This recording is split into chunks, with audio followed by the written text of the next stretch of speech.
The Raptors started off their 7-game road trip, the daunting 7-game road trip, with a victory, a thorough victory in Sacramento, if you will. They dominate on both ends of the floor and ultimately win 113-95. Let's break it all down for you into tonight's or this morning's post-game show.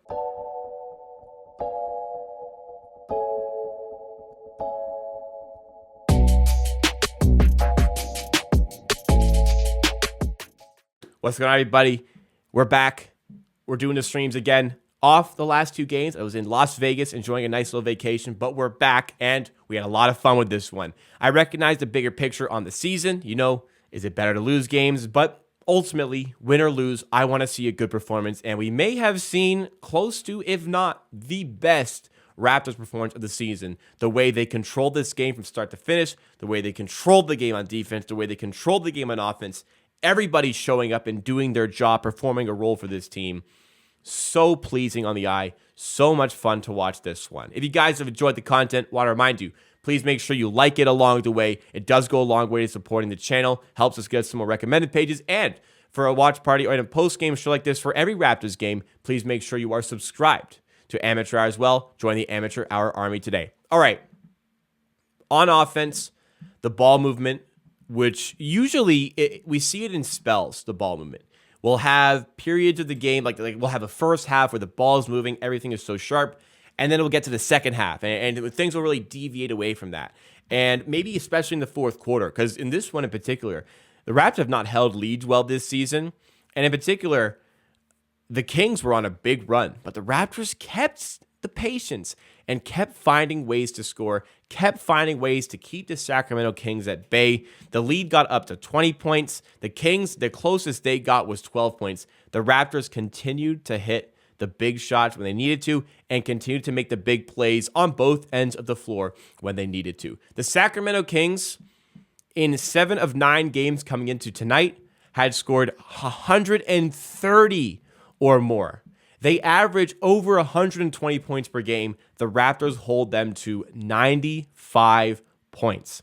Just utter domination in the city of Sacramento. The fans were loud, but they did not get the performance that they were looking for over the course of this game. And you know, we always talk about the Raptors either have a good offensive game or a good defensive game, but never together. Well, today they had it together.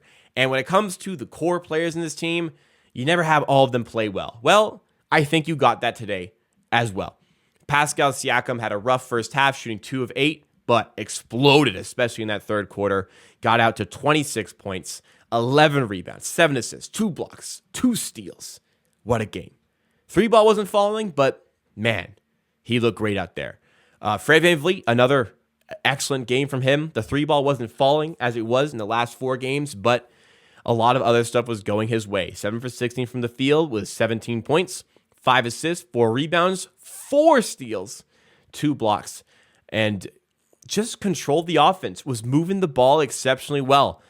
Don't let other people fool you into saying he didn't play well because of the shooting.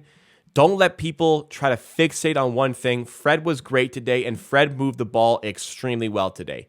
Gary Trent had a really good first half, quieter second half, but did hit a couple of big shots when we needed him to, as the Kings were kind of closing down on us. OG, we'll talk about in a second. Scotty Barnes, 3 of 8 from the field.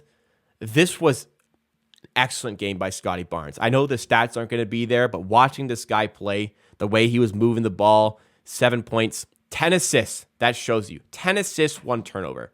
Exceptional. I feel like a lot of the time, a guy on the Raptors in that core have to kind of, play a little bit more pedestrian to allow other people to thrive.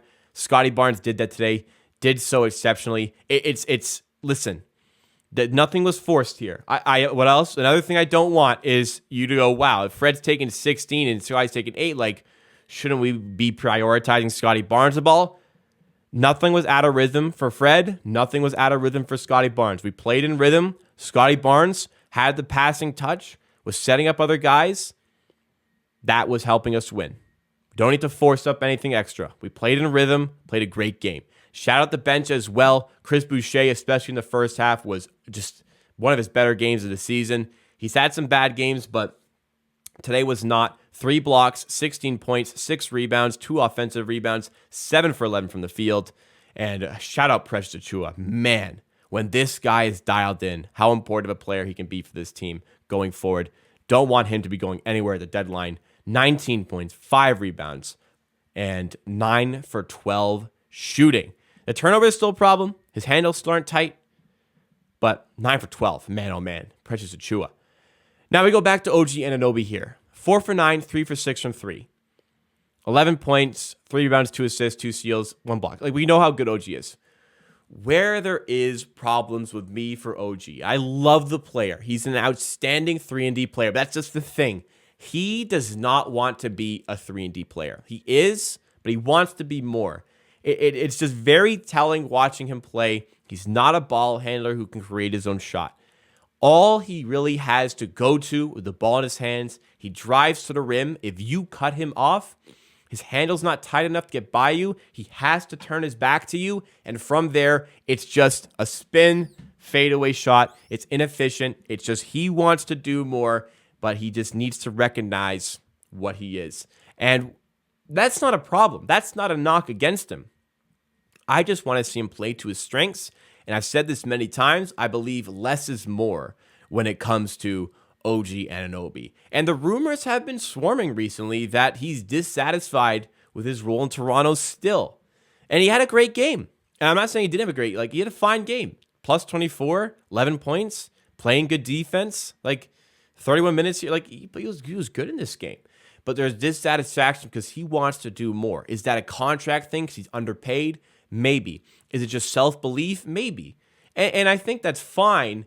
It's just if he's dissatisfied with his role in Toronto, Toronto's giving him too much freedom here, I think, with the mid-range shooting. The teams that are going to be interested in trading for OG Anunoby are going to be contending teams who want to add in that 3-and-D piece, and they're going to want him to play to his strengths. If OG gets traded, which I find it more unlikely than likely. If OG gets traded, the team that gets him are going to want him to play a role. And he needs to understand that's the type of player that he is. And that's not a problem. Those players are vital to contending teams, which is why so many teams have interest in him and why reportedly the Raptors turned down 3 first-round picks for him. He's a great player when he's playing to his strengths. There's just some things that we don't need from him. That's all. And that's not a knock. That's not disrespectful. That's just the way it is on him. All right. Let's go into the team stats. Actually, before that, team stats, let's show a little bit of where they go wrong. How about this? Domantas Sabonis, I think the stat had 23 straight games with a double-double. He does not get one stat in double digits today. Almost on points. He had 9 points. He did almost get there with turnovers, though. 9 turnovers from Domantas Sabonis. Wow. What a defensive effort by the Raptors. De'Aaron Fox was a -30. Harrison Barnes was a -23. It just showcases the domination here. Yeah, the bench made a bit of a run later in the late third, early fourth with Metu and Mitchell, but thorough domination. Let's go to the team stats here. Raptors shoot the ball really well from the field. Not so much from 3, but generating a lot of those extra possessions because of all the turnovers we forced. We forced 19 turnovers. It's just it's a key part of the way the Raptors play. They're the best in the league in the turnover battles. They're the best at not turning it over and the best at forcing turnovers.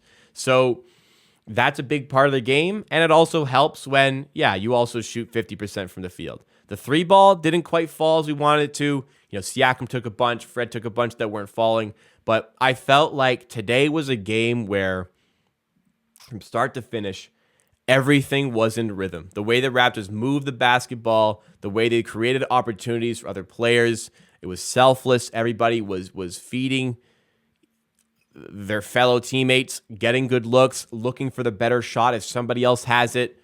Everything clicked. Everything was on. What a fun game to watch.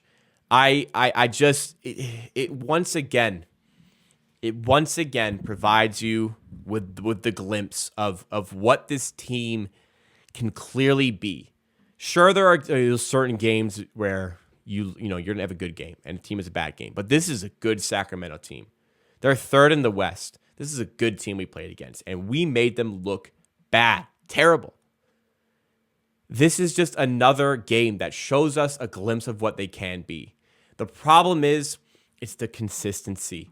They have these games, but it's just then, like, you'd think, is this team turning a corner? Can this team be something better?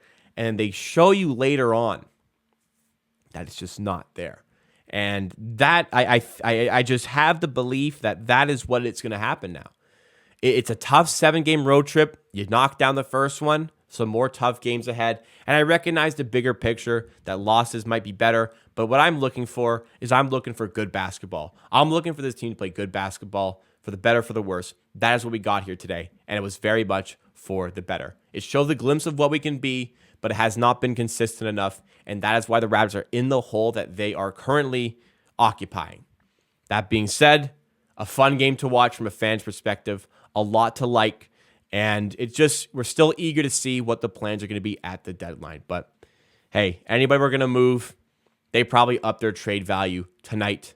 And the Raptors fans, at least myself, I don't know how you feel, I enjoyed watching that. All right, guys, if you did enjoy, please make sure to smash that like button and subscribe to Amateur Hour for more Raptors content just like this. We do something like this for every single Raptors game. We'll see you again next time.